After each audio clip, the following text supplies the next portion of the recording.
First to Third podcast world. It's Monday night. We're coming back for another episode 23 to be exact. I'm pumped. Jordan. That's a Jordan episode. There you go. Hey. No flu games from us though.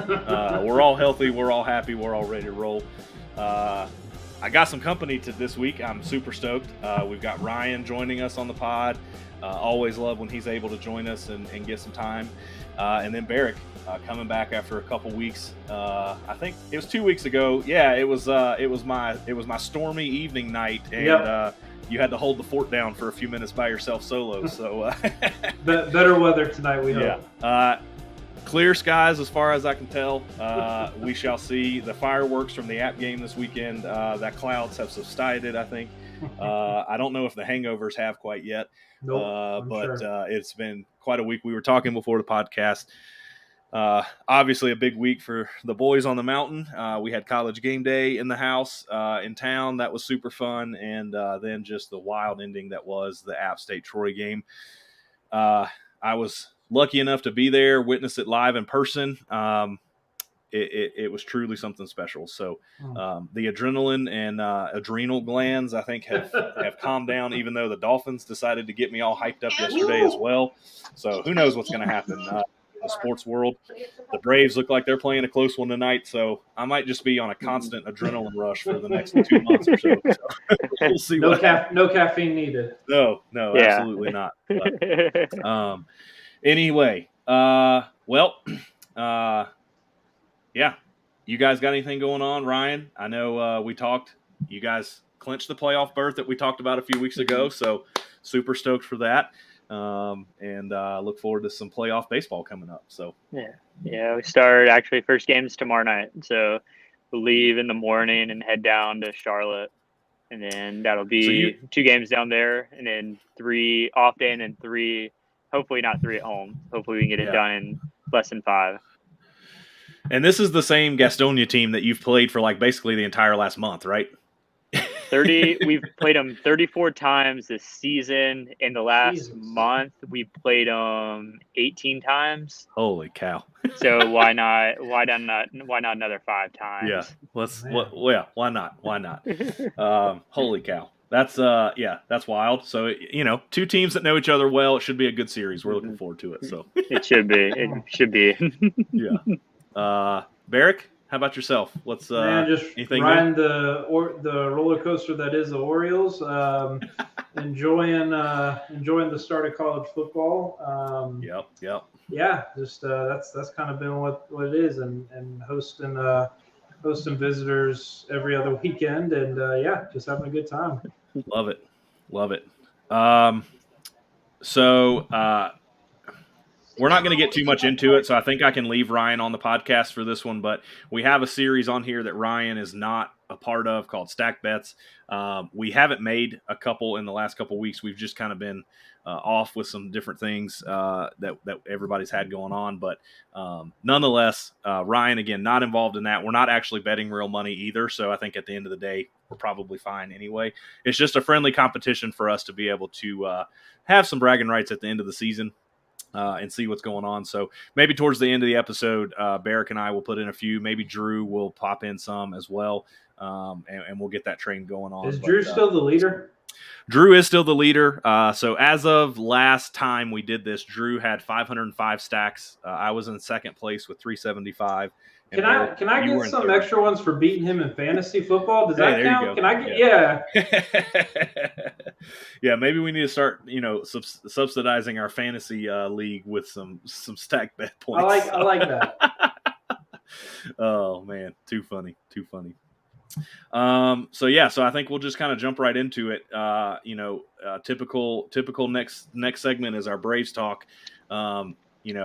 Channeling our inner Frank the Tank here. It feels like the Braves are kind of poising themselves for a streak, so to speak. No.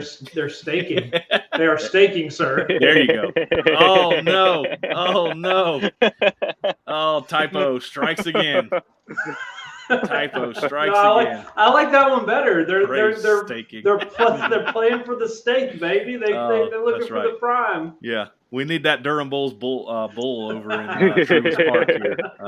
Holy cow. All right, there we go. How's that? There we go. There we Man, go. you shouldn't have said anything and just let that ride for the next 30 minutes as that sat on the screen. And we were just like all wondering what in the world was going on. I'm sure the comment section, I would have gotten heavily roasted for that one, I think. So, yeah, that's too funny. Too funny. Nonetheless, so the Braves, I mean, this honestly feels like a month ago at this point, but the Braves actually did start the week off not on the best foot last week. They dropped 2 out of 3 to the Giants in San Francisco. I got to be honest, even though the Giants are not having the best season this year, I was not hitting the panic button too much. The Braves just don't really play very well in San Francisco. I don't know what it is about that ballpark. I don't expect to win many series when the Braves go there. So it's the weather. One of those things. It's definitely the weather. The weather, the ballpark is weird. You know, it's a lot of things. I've never been there, but it seems like it would be a fun ballpark to go to. Atmosphere-wise, it's fun. It's a great atmosphere, but when you're still in the middle of summer and it's 50 degrees at night, you're playing a game in 50-degree weather. You get a little mist every now and then. It's just not real fun to be out there. And then like the dugout's kind of crammed.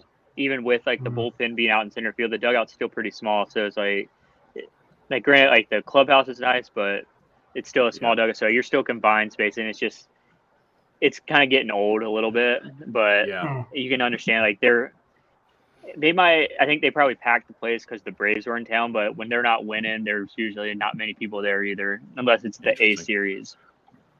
Yeah. And the wind kind of plays havoc all because it changes, right? Like one minute it'll be blowing to left field, and the next minute the guy hits and it's blowing the ball out to the water. So, so like I said, I was not in on Braves Twitter, so to speak, of hitting the panic button that, you know, oh no, this is not good. Sure, are the Giants a team that typically should be taking 2 out of 3 from the Braves this year? No. But the Braves just don't play well there. And so I'm fine. They won 1. They salvaged to not get swept, which was good. Overall, things went well. You know, Spencer Strider had another kind of, I would say at this point, atypical start. He got into trouble early, was able to kind of get himself through 5 innings, but he gave up 9 hits and 3 runs, 2 of which were earned. But again, you know, sticking to his theme of the season, he was racking up the strikeouts and had 9 strikeouts in 5 innings. So, you know, again, he pitched all right, but took the loss in game 1. Kyle Wright comes out and gets his 18th win of the season, major league leading 18th win of the season now. That's not bad. Yeah, pretty solid. Kind of poising himself potentially, I would say at this point, to be this year's only 20-game winner, which, you know, we kind of talked about this last week, Ryan, and it'd be interesting to get your kind of input as well, too, of what I know a lot of Cy Young voters don't necessarily put a ton of stock in wins, but he would have a 20-win season with I think right at a 3 ERA. So it's not like he had a year where he didn't give up he was giving up runs and getting offensive support. I mean, that's a 20-win season. I feel like he needs to be at least in the conversation. In my opinion. So I'd say he'll probably get a couple votes, but I think the win has become more like irrelevant now than more. I think it's looking at strikeouts, what your like all your metrics, like your WAR, your FIP. I think those are more taken into account than ERA really and wins. It's just all like irrelevant now, because especially when a lot of people are just 5 innings you're done, like that's it. Like you don't have guys like going deep in the game, so it's like that's where like wins kind of just become really irrelevant. Or some guys don't even make it; they have a great year but never make it to the 5th inning. Sure. Well, I mean, just to like look at his stats as a whole. So he's 18-5 with a 3.18 ERA. He's pitched in 28 games, 169 innings. He has 164 strikeouts, and he has a WHIP of 1.16. Let's see if this will give his WAR. I don't know if this expanded stats will give his WAR or not. I might have to go to Baseball Reference or something. Yeah, that doesn't give WAR. So anyway, I mean, again, he is pitching deep into games, I feel like, and I don't know. I agree. He should at least be in the conversation. I mean, do I think that wins should be the outright like stat? No, I don't. Because like we said, you get a guy that goes out there and gets 6 runs of support and pitches 5 innings, and he can rack up wins pretty quick. But I just think like that isn't the season that he's having, and so I just think I think he just deserves to have a little bit more of a look than what people are potentially giving him. Now, again, you look at a guy like Sandy Alcantara. Jacob deGrom hasn't really pitched that much this year, so it's hard to kind of put him in the conversation. But a guy like Tony Gonsolin, Julio Urias is kind of like salvaging the Dodgers, and that's a topic that we'll get into later this episode because that's hilarious that I'm saying that. But he's kind of salvaging their starting rotation right now, and is really giving them some pretty quality innings here as of late.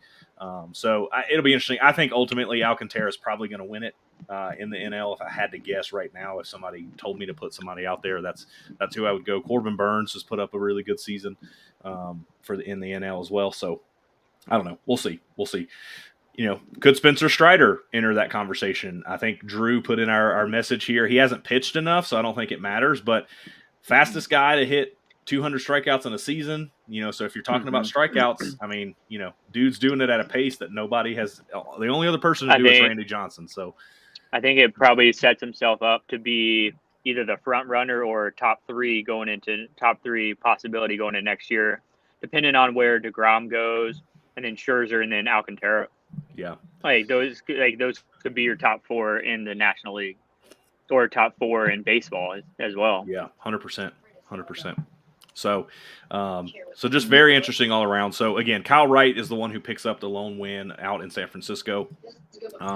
And then the Braves drop yet another day game, which has come to be expected. Charlie Morton, pitched okay, but he was going up against Rodon. I was really kind of hoping the Braves could kind of sneak that one out. They have been really good against left-handed pitchers this year, and I was kind of hoping they could sneak that one out, but again, day games unfortunately taking and biting the Braves in the butt on that one didn't help. So kind of is what it is for sure. But that did bring the Braves home for their next homestand, and they were able to sweep the Phillies in pretty convincing fashion, 7-2, 4-3, and then they take the series finale 5-2 yesterday. And Spencer Strider again goes out and actually comes into better form, I believe. Goes 6 innings, gives up 1 hit, 1 run, has 10 Ks to 3 walks. And so the 10 Ks put him over the 200 strikeout mark, as we talked about. Randy Johnson, he bested Randy Johnson's record. I believe he did it in 133 and a third innings is what the stat was. So 200 strikeouts that fast. Pretty remarkable, to be honest. So just pretty crazy. So the Braves now have a 3-game home series against the Nationals that they're in the middle of right now. The last I was looking, the Braves were winning 4-2. I don't know if that score has changed at all, but I think it's still 4-2. And that page didn't reload, so I don't know if it did or not. 4-2, bottom of the 4-2. So 3 more at home, and then we just have the exact same schedule for the rest of the next 2 series just on the road. So after this 3-game series with the Nats, we then go back to Philadelphia for a 4-game series and then come back down to D.C. for a 3-game series before the one that everybody has circled on their calendar right now, September 30th, October 1st, and October 2nd. The Braves will host the Mets in Truist in Atlanta, and what will more than likely be the division clinching series, unless one of the teams has just an absolute just a fallout kind of pace here, which, if I'm being honest, the next 3 games, the Mets play the Brewers and the Braves play the Nationals. The Mets kind of play around and get swept by the Brewers, and the Braves can sweep the Nats. That would be quite a swing there all of a sudden. So we'll see what happens. I don't think right now, the last I checked, it was still 0. Oh, the Mets have now taken a pretty commanding lead, 5-0. Oh, and Max Scherzer is just happening to pitch a perfect game at the moment. Great. Great. Yeah, they might be taking that one pretty good. I was gonna ask with that, like going between now and that Mets series. Yeah. Is it more beneficial for the Braves to try and get on a hot streak and and really roll into that series hot, or do they try and play it conservative and get as much rest as possible and kind of try to avoid the injury bug? Like, how do you approach the next week or two? Not to sound like a coach and give you the cliche coach answer, but I think the Braves have to just take it game by game. Honestly, Yeah. I truly do. I think Robbie and I were talking last week. I think the Braves need to go into that Mets series down at most one game. That way, they've got 3 games. If they win 2 of 3, they now lead the division by a game. Right. Yeah. I think if they have to go into that Mets series and they have to sweep, I don't like the Braves. I mean, that's a hard thing yeah. to do. Period. Yeah. And if I had to guess, the Mets more than likely will do everything they can to line that series up to have DeGrom and Scherzer both pitch in the 2 of those 3 games, which is exactly what happened the last time the Mets and Braves played. So the Braves will have to figure out how to win one of those games and another. Again, the odds of beating both DeGrom and Scherzer in the same series and then ultimately winning the 3rd game, I think that's going to be tough for anybody, not just the Braves. Yeah. So Robbie and I kind of tossed that around, that half game to a game back is where the Braves kind of sweet spot is that we talked about of being into that Met series. Because then the Braves leave that Met series and have to travel away to the Marlins for the final 3 of the season. And the Marlins just always play the Braves hard. It doesn't matter if the Marlins are the worst team in baseball or not. Like, every team has that one team that just seems to just play them, and the Marlins are that team, I think, in the Braves division where they're just, no matter how good or bad or what kind of season they're having, they can sneak up and sweep the Braves, and you're like, what the hell just happened? So, it'll be interesting, and I believe the Mets have the privilege of hosting the Nationals in that last series. So the Braves' schedule definitely more difficult than the Mets as we wind down here. Let me try to pull that Mets schedule up real quick. So why in the world would you send me to March? Technology sometimes is just baffling to me. So let's see. So yes, after the Braves series, the Mets go home and have a 3-game series against the Nationals. I don't have much hope that the Nationals are going to give the Braves any favors or do any help in that series. Yeah. So we'll see. The Mets also have the fortunate privilege of playing the Athletics for 3 games. Now it is in Oakland, which anything is possible in that stadium, but anything is possible. I don't think it's I don't see it boding very well for that Athletics team. So I think it could possibly get ugly. It might get ugly there. It might get really bad. So anyway, you guys, any random thoughts that you've seen with the Braves or anything like that this week? It's gonna be a fun stretch, man. It's gonna be I think that adrenaline roller coaster you're talking about is going to continue for a little bit. It is, man. I don't know. I need to I need somebody to recommend in the chat or something. And Barrick might have to pull out the prescription pad or something of some homeopathic ways to calm nerves down. Chamomile tea of the legal variety as well. I will preface that. So chamomile tea, CBD meditation. Dude, just go get stoned. Get the chakra right, yeah, pretty interesting stuff. Looking at just some quick hitting stats, Ronald Acuna went yard twice this week. That's a promising thing. I will say we've been talking about this for what feels like 2 or 3 months now. Still having trouble with that inside pitch. Both home runs that he hit were on the outside part of the plate, and he took them to right field. Again, I'm not trying to give team scouting reports. I don't think MLB teams are out there. What we give out. I don't think MLB teams are out there listening to our podcast. Maybe if they are, that's fantastic. But I mean, I just don't understand at this point why you're pitching that guy anything but 2-seam fastballs, 4-seam fastballs, and change-ups that are just diving on the inside of the plate. Because his barrel is just not getting to that inner half of the plate, and it's a respect thing. I mean, would you say that's it, Ryan? Is like teams are still respecting the inside of the plate because they know he can hit it, but I just don't think he's proven it all season. Is it an injury thing?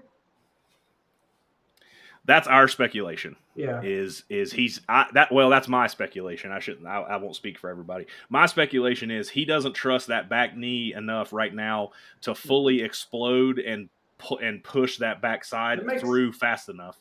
It makes sense. I mean, you see that all the time with guys that are coming back from injuries. They don't, it takes a while to get over that mental hurdle. So I mean, that would make sense. Sorry, Ryan, but yeah. I think just more of teams like maybe they're just like their analytics like beating them inside is the thing to do, but maybe their analytics just keep saying no, stay away, like try different something, and then just maybe you got to show in just to make him honor it and then go back outside. Yeah. But I think just analytics like those type of scouting reports are probably still shying away from it, even though like that's his weakness right now. Yeah. I still think it's something to pay attention to as we close down the season, and especially as we go into the postseason, because I'm not going to say teams throw those analytics out the window, but I feel like postseason baseball turns into much more of a feel thing of this guy can't hit the fastball inside, so that's all we're going to throw him. And so we'll see. I mean, again, I think he can turn it on. What I've been most pleased by is he looks like he's been having more fun this week. Like he's jumping around a little bit more. He's made a couple unbelievable diving catches in the outfield. He just seems to have some of that pep back. So, we'll see. When things are going good, they're going good. We just need to try to keep them that way. So we'll see. Wilson Contreras having just, a really good second half. He hit 2 more home runs this week, hit 438. So, we'll see. Robbie Grossman, whatever the Braves figured out with him from the left-handed side of the plate, again, just kudos to that coaching staff, because that dude was hitting like 160 when he came to the Braves from the left side of the plate. And he has just been, I feel like every time I see him come up left-handed, he's hitting another home run. So, he's kind of having that Eddie Rosario effect after that trade last year. He's just come in and just been a really good production for us. And so we'll see what kind of happens down the stretch with his playing time and if he continues to platoon or become that everyday left fielder. So we'll have to stay tuned to that. So yeah, it's exciting how many. There's a lot of options that the Braves have, which is pretty exciting. How do you? I think you and Robbie probably touched on this last week, but how are we feeling about the closer situation? Yeah, so we did kind of have some clickbait out there last week that the Braves needed a new closer. We definitely were not in the Chicken Little, the sky is falling, Kenley needs to be cut from the team camp. But, he's got to figure some stuff out. Robbie and I think he's not getting on top of that cutter good enough to pitch it up in the zone, and that's where he's getting into trouble. Is that cutter up, he's leaving in the middle part of the plate, and so basically you just got to swing and put the barrel on it, and guys are hitting it hard. When he seems to control the zone down and get that cutter down and running away from righties and then backing it up with that slider right off of it, sometimes it's almost an unhittable pitch sequence. And so where he's been getting in trouble is that, and what ends up happening is he isn't controlling the bottom of the zone and he's putting guys on base. And, I think we've all watched baseball long enough. When you walk guys in the 9th inning, I mean, it's, you pretty much, you walk guys any time of the game. It's almost a guaranteed run. You walk them in the 9th inning. It's pretty ridiculous. And so he's just got to stay, he's got to find the command. That's just where it's been. Kenley knows how to pitch, obviously, in big situations. Robbie and I were looking. I'd have to try to pull this up again real quick. I don't know if I still have it up, but he was like second in the major leagues in saves. So that's what I don't quite understand, the people that are like complete panicking. He's still second in saves on the season. Now, he has blown, I think, 5 saves this year, which is not great. But, that's what's going to happen when you're constantly given opportunities, So I don't know. We'll see. We think he'll figure it out. The good news for Braves fans is if he gets in trouble in the postseason, we've got a good guy behind him in Raciel Iglesias, who has looked phenomenal since he came to the Braves. So I think it's Kenley's job. I think, if anything, last season, Snedeker showed us he's going to go with the guy. We all were probably having these same if we would have had a podcast going on last year, we probably would have been ranting and raving and pulling our hair out that Will Smith needed to sit his ass on the bench. Yeah. And then he went out there and shoved in the postseason, had a perfect postseason. So Kenley is 100% able to do the same exact thing. So I think, yeah, I would say, like, it's, for me, it wouldn't be a question of can he do it. It's just because, yeah, I think he's shown that he can do it. But the question is, is he going to be consistent enough, in this playoff run to prevent any kind of big meltdowns? I mean, as an outsider looking in, it feels like that's the one spot I would be worried about, going forward is just making sure that he stays consistent, or that, if it's not him, that whoever is there just gets, consistent production as a closer. That would be my biggest concern, I think. Yeah. And Ryan, you might could speak to this too, but I think the good news that I like to see from it is in his post-game interviews, he isn't shying away from it. He's not a guy that seems to be trying to say that he's got it together but doesn't.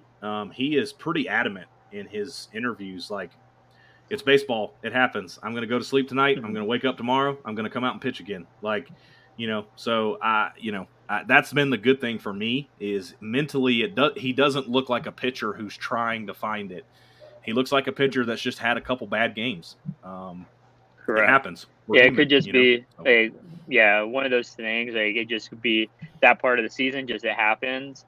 But also it could be like maybe he's like maybe not feeling the fatigue, but maybe it's his way of his body's like he's not finishing these pitches. Like, maybe I'm a little tired, but I don't feel tired, but my body's telling me I'm tired. But you got to finish certain pitches, especially throwing the cutters. Like, if you don't finish the pitch, it's just a BP fastball, and anybody can hit that. So it's like, I think it's give him like a little bit of time to rest and let his body like fully be ready, and he might be able to come out there and start finishing those pitches, and then be the Kenley Jansen that they traded for.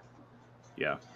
I think that's the right attitude to have. I mean, Ryan could speak to this much better than I could, but like I feel like the way he's approaching it is the right thing. That would give me a little bit of confidence or feel good that he's gonna come through this on the other side. Yeah, and the other thing too is I think to Ryan's point, the last couple we've seen there's been a couple save situations here where even in our group chat we're like, was Kenley? He was in the dugout. He wasn't even in the bullpen. I think Snedeker is playing, like we've said, he's playing that game of chess of he's picking and choosing his time. He's picking and choosing his sections to give him the rest, because we have Iglesias, we have Mentor, we have Matzik, we have all these guys that give us the ability to extend games and do things so that we're in a good spot. So, like I said, I'm not concerned. Like we used it a little bit as clickbait, I'll be honest, last week of, Braves need a new closer, but by no means that's not at all where I think we are, from that mindset. So, sweet. Barrick, the Orioles, man, man, oh man, they were close there for a while. It's not over. I'm not saying it. But they're hanging on. I gotta be honest, it feels kind of over. But this last series against Toronto, I think that was kind of the big one. I think they I think they really needed that series to kind of keep it close, and with them losing it, I mean, they didn't get swept, but still losing the series, it kind of felt like it was the nail in the coffin. But you know what? I think taking still the 20,000 foot view on this, I think they've played really well. I think you've seen a lot of good progression from the younger guys. Adley Rutschman is playing really well. I think he's come on really nicely, and I think this run that they've been on, I think, has been really helpful to give them some competitive baseball, to really get them trying to get better at their craft and just have something to play for. I think has been really good for them mentally. Gunnar Henderson has been great. He's been playing. Yeah. So I think that they've made a lot of improvement. It's been fun to watch with the playoff run and push, but I think the amount of progression that they've made with a lot of their young guys that are going to be centerpieces next year. I think that's as important or maybe more important and been fun to watch. So it's kind of, I would say the last week has kind of transitioned from scoreboard watching and rankings watching to more just like how are they progressing individually, and it sets up for a fun offseason because I think the Orioles are going to be a little bit more aggressive than they have been in the past, which is not saying much because they haven't really done much. But I think they're actually gonna start pushing a little bit, which is going to be fun because as in the past couple of years it's been so boring. You just like they're not going to do anything. It's just like it's just kind of like, can we just fast forward to opening day? But now we're going to have a few things that they may try and push on. I think that's going to be fun. So yeah, I mean it's I think it's good. It's a bummer that they probably won't get a taste of the postseason, but it's been so much more fun this year than the last couple of years, and I think that's important for the organization. I think it's important for the city. I think it kind of gives people. You've seen it in the attendance numbers. The attendance numbers have been a lot better. Which is not surprising, but it's just good because now there's some life back in the fan base, and that's important. So I think this plan is working. It's been a long road, but I think they're starting to turn the corner. Still got some young guys to come up. We talked in the group chat about Connor Norby getting promoted to AAA, which is exciting. So we're gonna keep an eye on him, and still got some other guys in the pipeline. Grayson Rodriguez still, haven't seen him as a major leaguer. He's probably, he's definitely the biggest prospect left. So still some fun things to look forward to if you're following the Orioles. So I think it's going to be, we're going to enjoy the last, couple weeks, and then hopefully look forward to an off season that has a little bit more entertainment. Yeah, I think like having like all those guys, like that part of the core that have already made their debut and they're getting their feet wet and getting settled in, like it's going to make the transition for the guys that are still in AAA now come to next year being in big league spring training, and then whenever they get called up, it'll make that transition 10 times easier for those guys, and then it'll just make they'll be able to feed off each other's energy, and they can have those guys that can tell them like when they're struggling, like we're going to work on this and this and get you through. That way, like, the young guys have somebody to help them. But then also I've read that like it'll be interesting to watch them this offseason, like how much they're willing to spend on certain guys. Yeah. But I wonder how much them moving the wall back in left field, left center will attract some more pitchers than they have in the past, where it's been a launching pad all over the park, instead of now like that left side of the field will keep more balls in play, and like we can let the defense get all the way out there. Yeah. Yeah, sure. That's what they were talking about when they first did it, was hoping it was going to be an attraction for pitchers. We'll see. That plus the combination of money that could help. And I think one of the exciting things is that the last couple of years, the Orioles, if they did bring somebody in, it was usually a veteran guy to try and have some kind of veteran presence as a leader. Trey Mancini was kind of that, but he was definitely not a super vocal guy.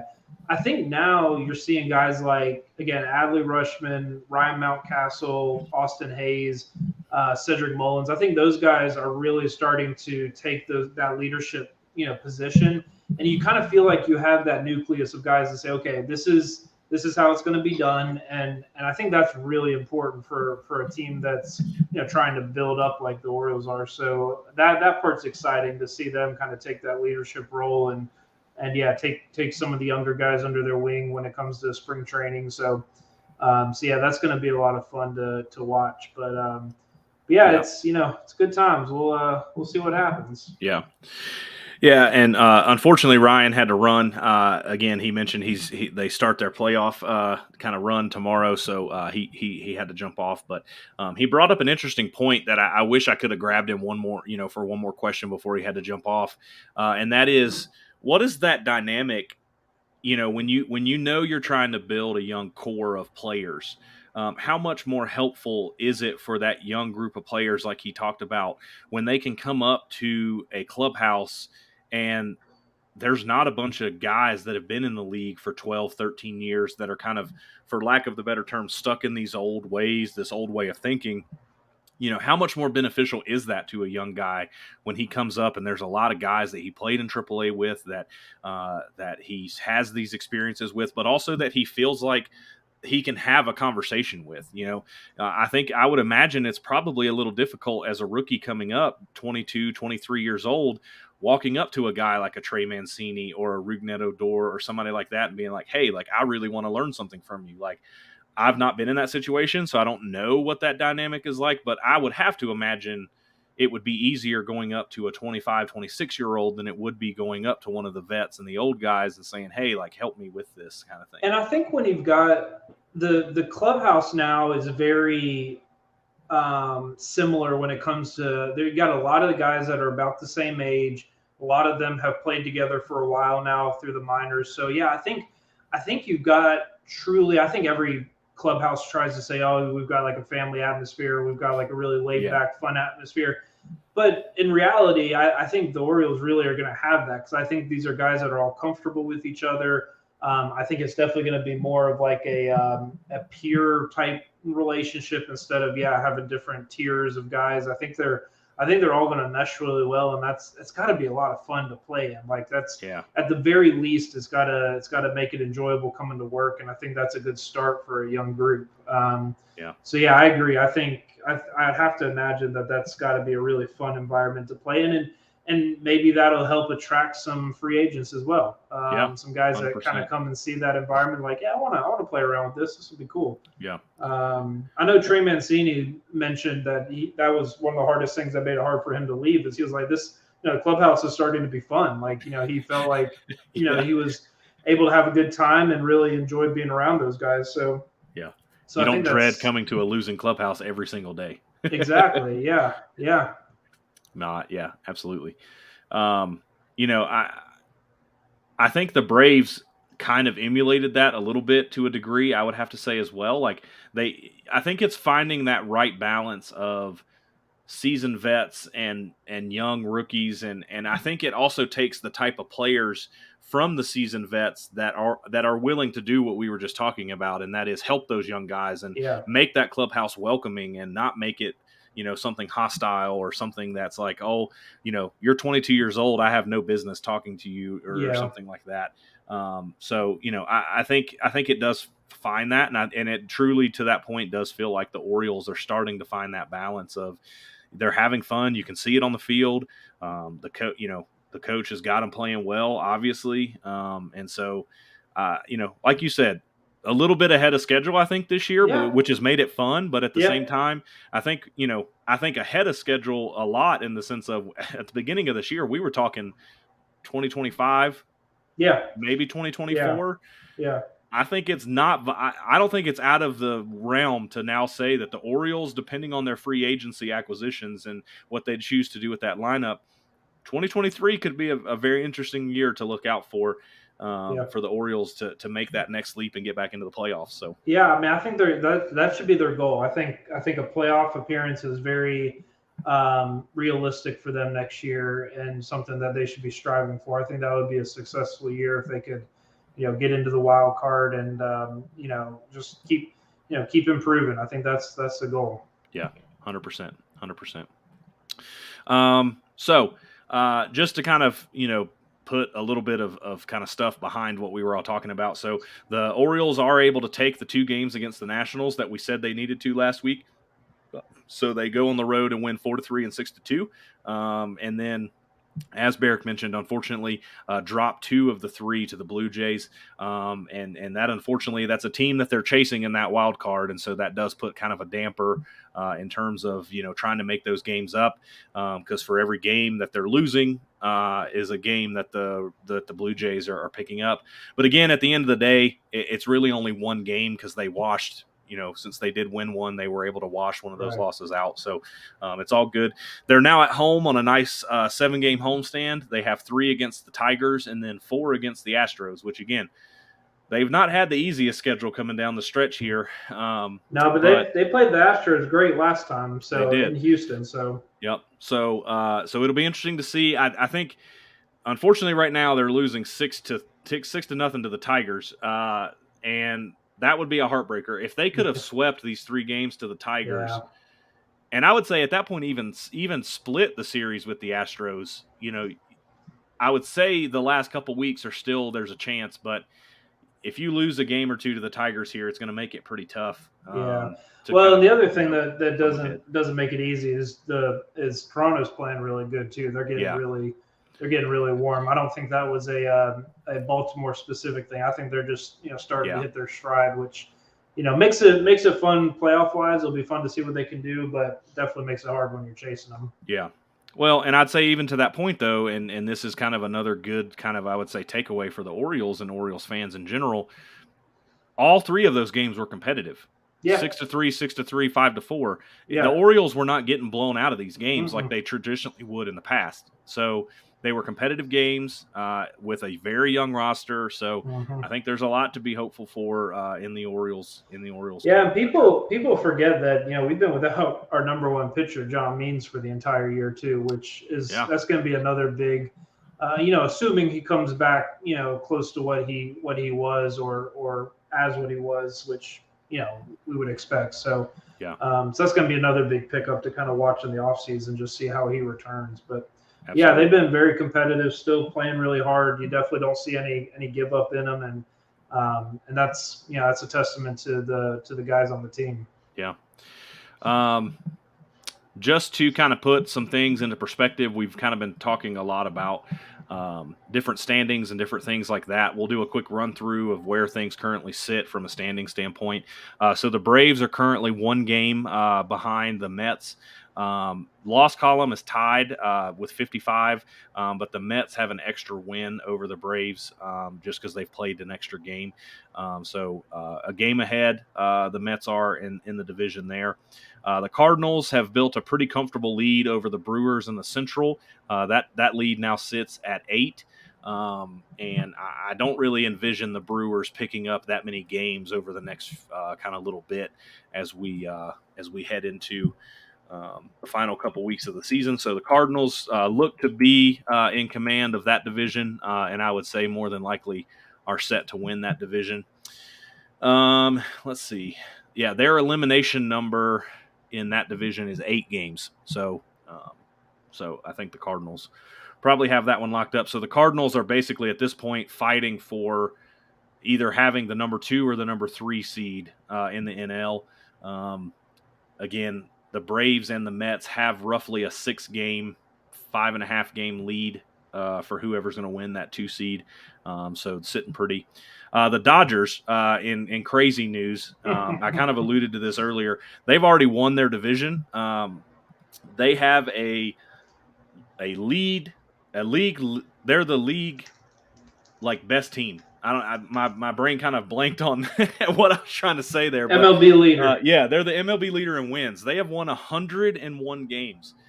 Barrick, that is unbelievable. And nobody, I don't feel like in any of the national media, there is not a soul talking about the Dodgers right now. Well, because I don't think they've been very flashy, for one, and for two, it's. You're right that it's a crazy stat. It's incredible what they're doing, but at the same time, it's kind of expected in a way, just because of I think their expectations were so high at the beginning of the year that people are like, yeah, it's the Dodgers. They're really good. They spend a ton of money and they got a lot of big names. But I do agree that in general, it's not being talked about that much because, or at least as much as it should be. Yeah. Well, and I just feel like that makes them a little bit dangerous in the sense of they're this juggernaut of a team that nobody is talking about. They right now. But you know what? I could also sorry to cut you off, but I was just gonna say I could absolutely see them flopping though in the playoffs. This how many times have we seen that? The team that just tears through the regular season, they get to the playoffs and it's just a dud. It's gonna be interesting to see what they do. Yeah, I mean, again, that pitching staff, like we alluded to a little bit earlier, they've been hit with that injury bug just a little bit, and so they're going to need some guys to step up in some big ways, which they're currently getting. So again, come playoff time, it's very possible. But I feel like they're just flying under the radar. They have a run differential right now of 329. Like, they're not just winning games; they are like dominating games. And again, that's just what's so crazy. You're just not hearing a lot of chatter about them. So come playoff time, they're obviously going to be a very scary team. Is it right coast bias? Maybe we're just not in it. I just don't see it. But it's pretty wild. Mookie Betts is having an outrageous season. 34 home runs. He's hitting 275, 35 doubles. Will Smith is hitting 22 home runs. Freddie has 20 home runs. Max Muncy has kind of rejuvenated his season. He's hit 20 home runs. His average is still not quite there, but he's still very dangerous. Trey Turner's hitting over 300 with 20 home runs. Cody Bellinger has 17 home runs. I mean, they've got some scary dudes still in that lineup, and so it'll be interesting again to see come playoff time. I was astounded the other day when I actually paid attention to what they were doing, and 101 wins is just it's crazy. So and I think it's great to point out. I don't know too how much this is taking away from it, but the fact that Aaron Judge is hitting the number of home runs that he has, I feel like that's stolen a lot of the Dodgers thunder as well, because he's right there in New York, so that's going to be an easy topic for the media. But, and how good the Mets have been. I feel like your storylines have been like Mets, Braves, Yankees, San Diego making all the acquisitions that they did. That's been a lot of your storylines there. So it'll be interesting. It'll be interesting to see. In the American League, I'm still not trying to like cause this weird cry wolf situation here. The Yankees are still winning the East, but Toronto is only 5.5 games back. Tampa Bay is only 6.5 games back. If the Yankees go on another one of those little slips that they had just about a month ago, the Blue Jays could catch them. It could happen real quick. So I think the Yankees will ultimately, I don't want to say skate through, but I think they will make it. So they have that division, and then Cleveland, the Guardians have taken a decent cushion in that division now, 4 games ahead of the White Sox, and 7 ahead of the Twins. So we'll see what happens there. And then Houston has already clinched that division. That's another team that's flying a little under the radar.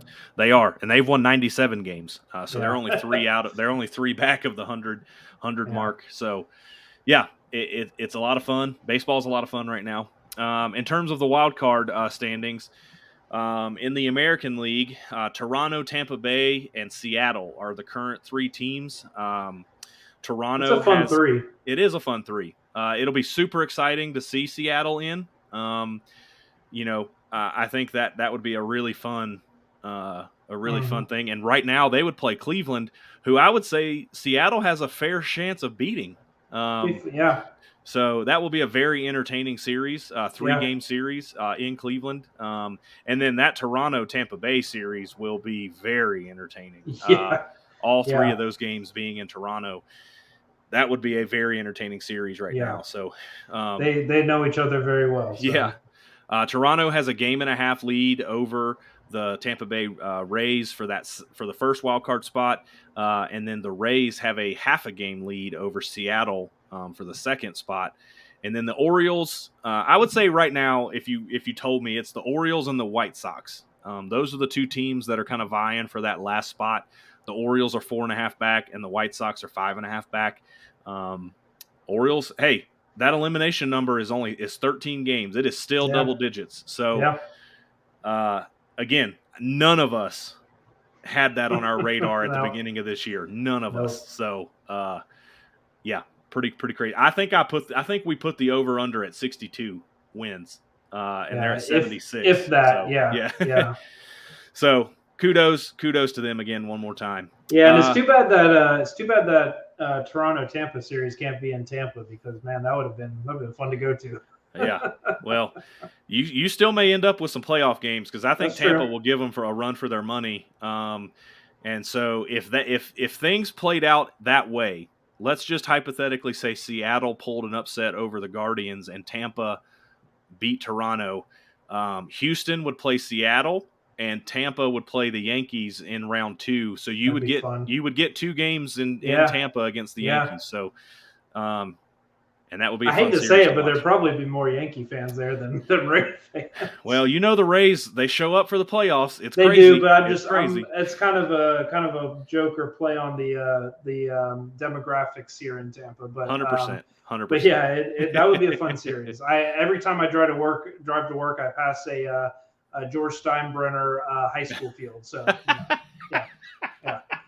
Literally, it's just Steinbrenner Field in big old letters for high school. So that's hilarious. That's hilarious. In the National League, the Braves still hold the top spot in the wild card. They are 11 games ahead of San Diego for that spot.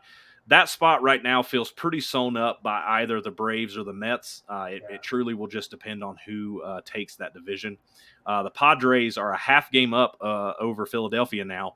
So to round it out, it's San Diego, Philadelphia. And really, in my opinion, Milwaukee is the only other team that seems to have a fighting chance in the NL for that wild card spot. They're 2 games behind Philadelphia. So if the season ended today, the wild card matchup would be Cardinals and the Phillies. Phillies going to St. Louis, and San Diego coming across the country to play Atlanta in Atlanta. Again, not a huge fan of either one of those wild card matchups, to be honest, the Phillies or the Padres. So don't love the prospect of that.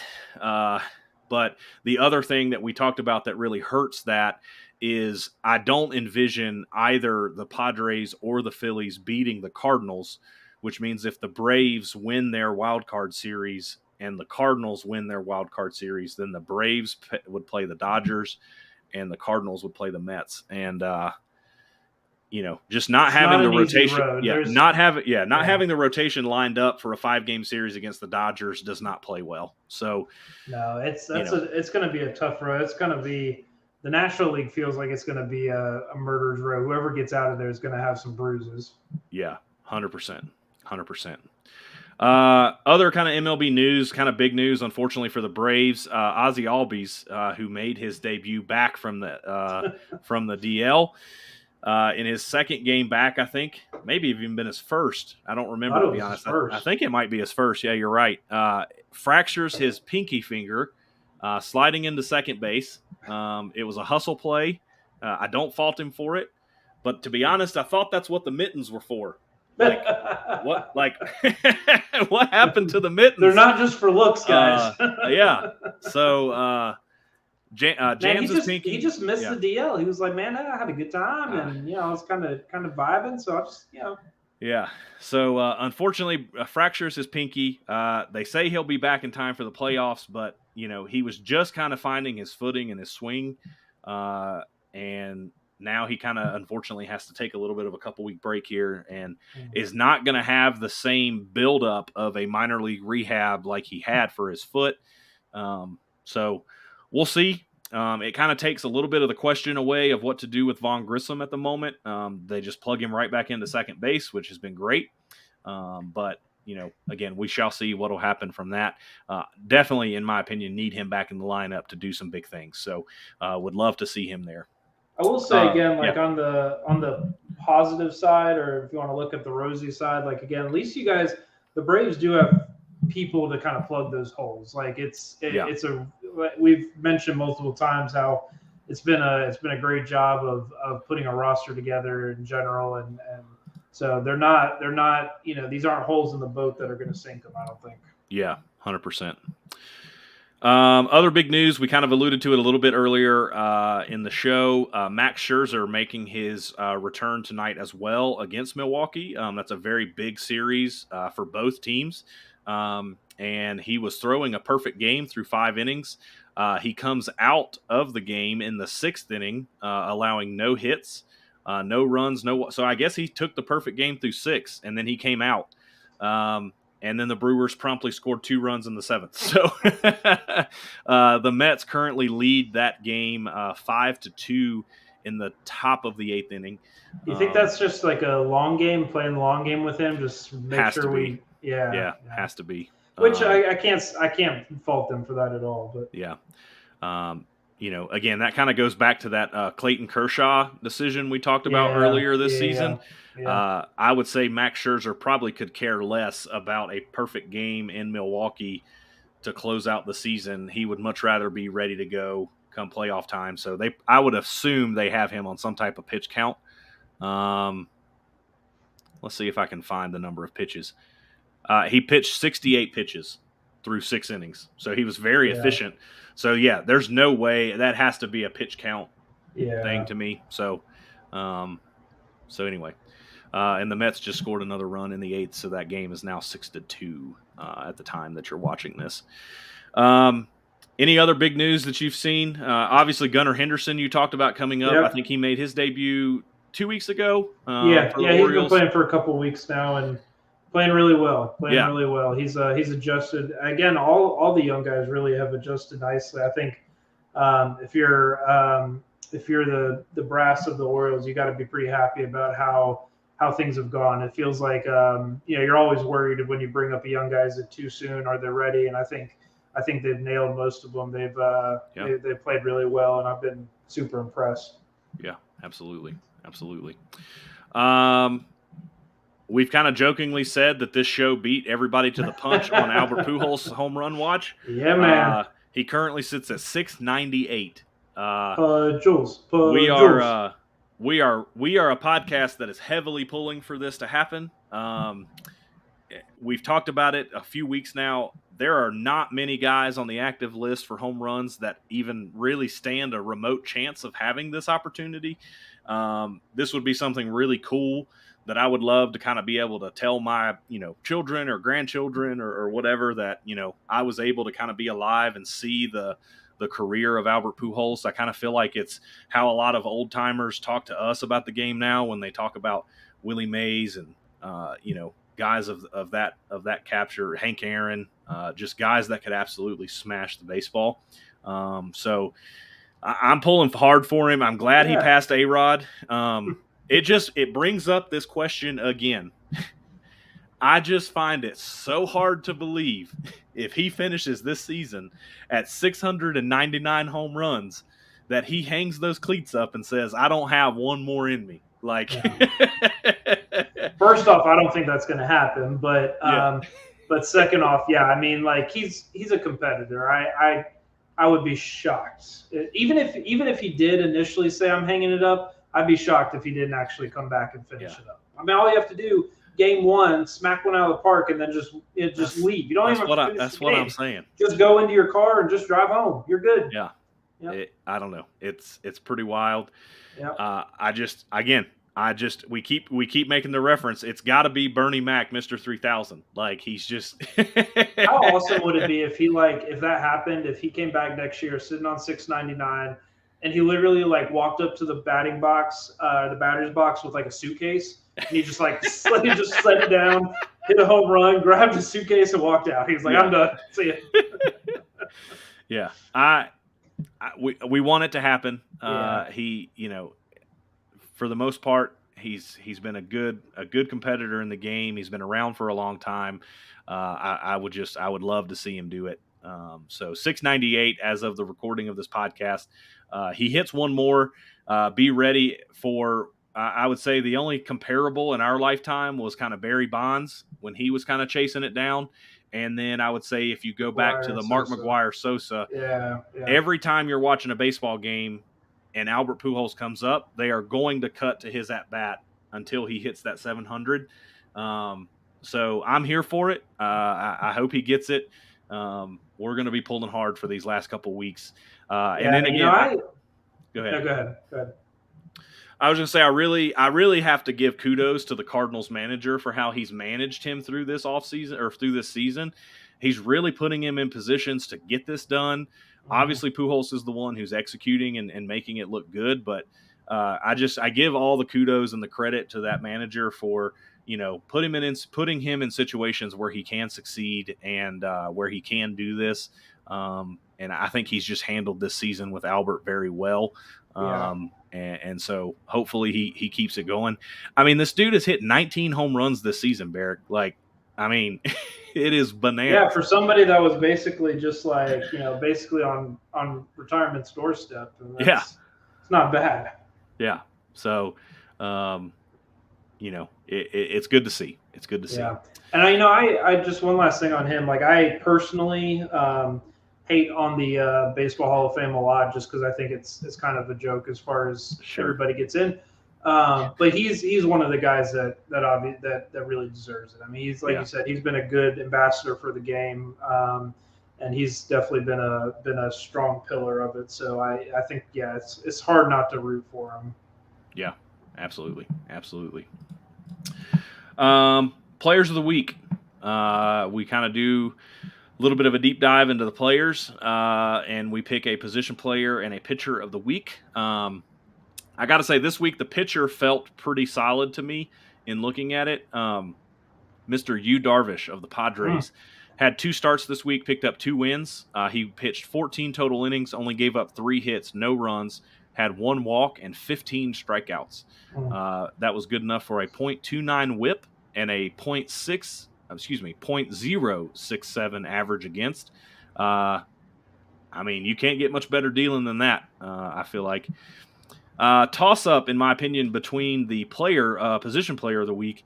Yordan Alvarez is just mashing baseballs again since he came back from the DL. He had 11 hits this week with 4 doubles, 5 home runs, 10 RBIs, only 2 strikeouts. He hit a solid .524 for the week and had a 1.974 OPS. Anytime you're a full-time player and you're almost having a 2 OPS, that is a pretty solid week. But to be honest, I had trouble going back and forth just because of the season this guy is having.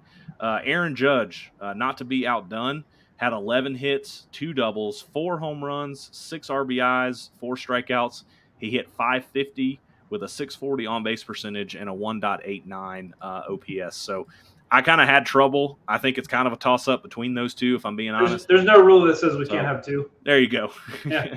Unfortunately, they are both from the AL, so I can't even say that we're going to have an AL-NL situation on our hands. I guess this could have fell under MLB news, I guess. Aaron Judge now sits at 59 home runs. That's crazy. He sits 2 behind the AL record of 61, which happens to also be a Yankee record held by Mr. Roger Maris, is what I have been hearing, which was a bit surprising to me. That like all of the quote-unquote home run kings have been from the NL.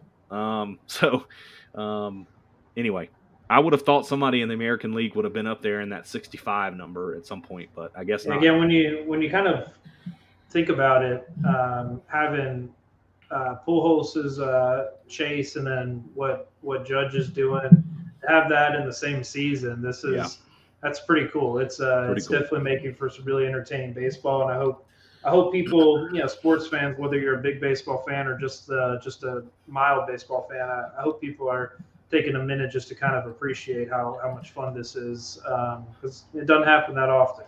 Yeah, 100%. And just to put this in a little bit more perspective, the person that sits in second place in home runs in the MLB is Kyle Schwarber with 39. So he is a solid 20 home runs ahead. Currently Aaron Judge is leading the home run and RBI. So he has 2 of the 3 Triple Crown, but he does not lead the average. Freddie Freeman is currently hitting .331 on the season. If we look at the American League Triple Crown, he is only one batting point average off. So that's another interesting thing to keep an eye on as we kind of close this season. He could potentially win an AL Triple Crown. That would be quite a season to win the Hank Aaron Award for most home runs. I think he is at this point a unanimous AL MVP. And then if he could also cap that with an AL Triple Crown, that's not a bad season. Well, let's also not forget that's not a bad contract season. Ooh, yeah. Because homeboy bet on himself and declined the Yankees contract before this season. It's almost like he planned this. My man is about to get paid. And you know about to what? get He paid. should. And he should. He should. Well, to be honest, he should have been paid before this year. But he is having quite the season. So true. Kudos to Aaron Judge. So another kind of storyline to pay attention to as we go here. All right, Barrick. I'll be honest. I was trying to kind of think through some stack bets during that episode. I don't have any ready, if I'm being honest. So that's all right. No problem with that. I think this might have to be another look for the show notes. I know we did not get any in the show notes last week, but I think we'll shoot for that. Do you have some ready to go?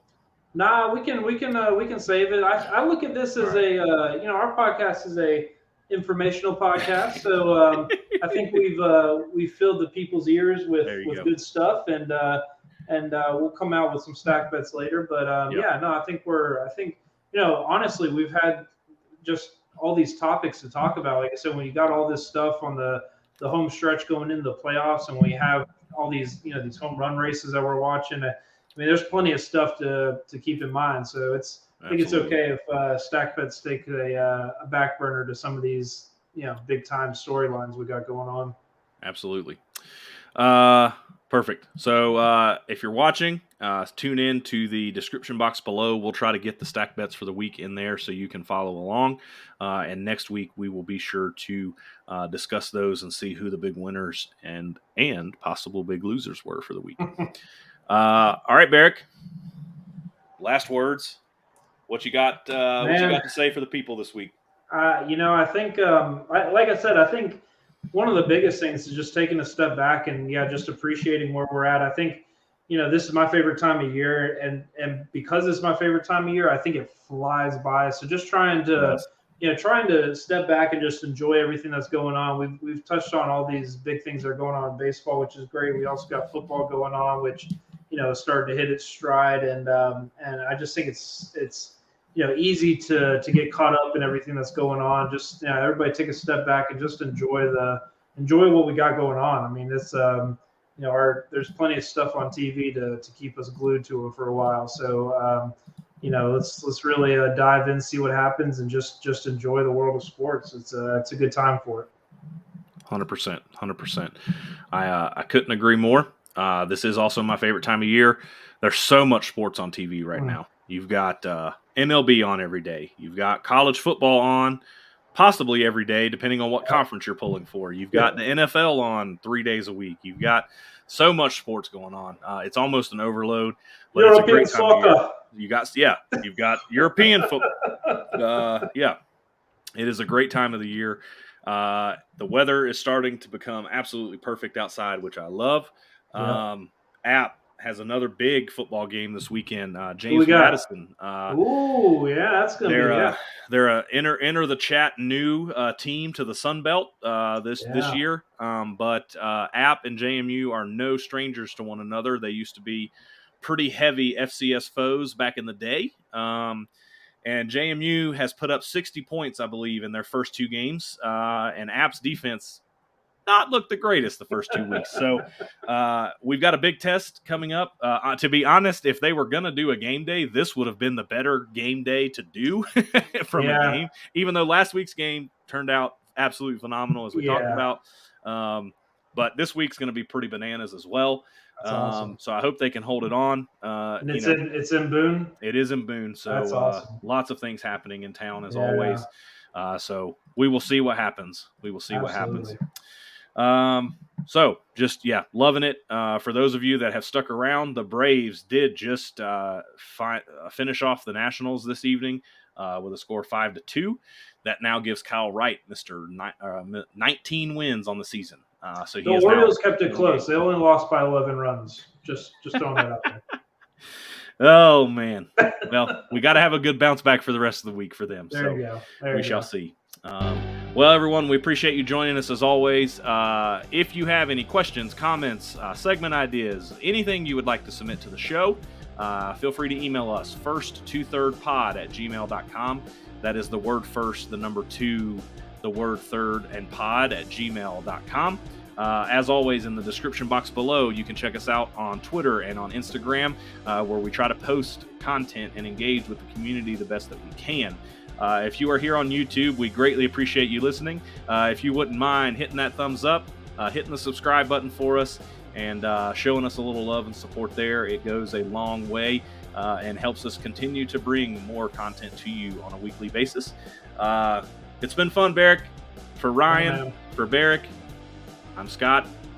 We will catch you next week. Have a good one. Peace.